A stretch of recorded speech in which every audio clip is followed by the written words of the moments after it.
Nasa 147 kataong patay matapos sumabog ang fuel tanker sa northern state of Jigawa sa Nigeria.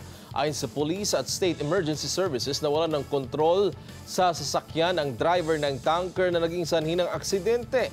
Ang insidente naman itinuturing na pinakamalubha sa kasaysayan ng populous nation ng Africa na kasalukuyang dumaranas ng krisis sa pamumuhay at malawakang banta sa seguridad.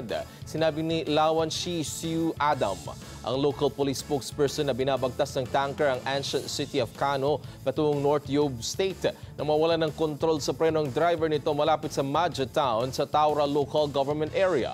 Dahil sa nawala ng kontrol, bumaliktad ito na naging sanhi ng pagtagas ng langis. Sinubukan pang kumuha ng mga langis ang ilang residente doon na nagresulta naman sa pagsiklab ng apoy kaya dumami ang mga nasawi. Maabot naman sa 50 kataong nasugatan at dinala sa local hospital ng Tingim at Hadejia Towns.